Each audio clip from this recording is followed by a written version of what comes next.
பூசாரி கனவில் தோன்றிய பாம்பு. பல நூற்றாண்டுகளுக்கு முன்பு இன்றைய நாகர்கோயில் பகுதி அடர்ந்த காடுகளால் சூழப்பட்டிருந்தது. அங்கு மனிதர்கள் குறைவாகவே வாழ்ந்தனர். காற்றின் சத்தமும் பறவைகளின் கீச்சும் மட்டும் அந்த காட்டின் அமைதியை அது நிரப்பியிருந்தது. இது போன்ற புராண கதைகளுக்கு நம்ம சேனலை சப்ஸ்கிரைப் பண்ண மறந்துடாதீங்க. அந்த காட்டின் நடுவில் ஒரு பெரிய பாம்பு புற்று இருந்தது. அது சாதாரண புற்று அல்ல. அந்த புற்றுக்குள் சக்தி மிகுந்த நாகராஜன் வாழ்ந்ததாக அந்த பகுதியைச் சேர்ந்த முனிவர்கள் கூறியிருந்தனர். ஆனால் அந்த ரகசியத்தை எல்லோரும் அறிந்திருக்கவில்லை. ஒரு நாள் காலை அருகிலுள்ள கிராமத்திலிருந்த ஒரு பெண் புல் வெட்டி கொண்டு அந்த காட்டுக்குள் வந்தாள். அவள் கவனிக்காமல் அந்த பெரிய புற்றின் அருகில் புல் வெட்டத் தொடங்கினாள்.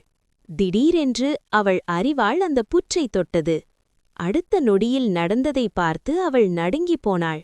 அந்த புற்றிலிருந்து சிவப்பு ரத்தம் வெளியேறத் தொடங்கியது. அந்த பெண் பயந்து கத்தினாள். அவள் ஓடிக்கொண்டு கிராமத்துக்குச் சென்று நடந்ததை எல்லோரிடமும் கூறினாள்.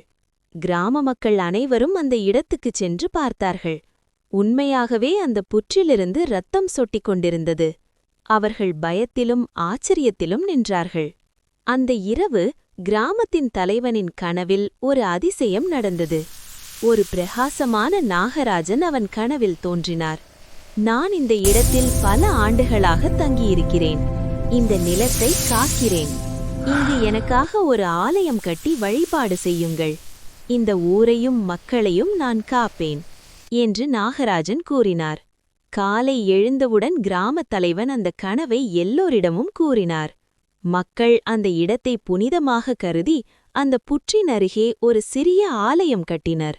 அங்கே நாகராஜனை தெய்வமாக வைத்து வழிபாடு செய்யத் தொடங்கினர். ஆண்டுகள் கடந்து சென்றன. சிறிய ஆலயம் மெதுவாக ஒரு பெரிய ஆலயமாக மாறியது. அதுவே இன்று நாம் காணும் நாகராஜ கோவில். இந்த கோவிலின் ஒரு விசேஷம் என்னவென்றால், கருவறையில் இன்னும் அந்த பாம்பு புற்றின் புனித மண் உள்ளது. அந்த மண்ணை பக்தர்களுக்கு பிரசாதமாக வழங்குகிறார்கள்.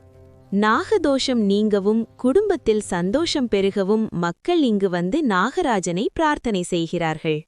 இவ்வாறு பாம்புகளின் அரசனாகிய நாகராஜன் காத்த இடம்தான் இன்று நாகர்கோயில் என்று அழைக்கப்படுகிறது.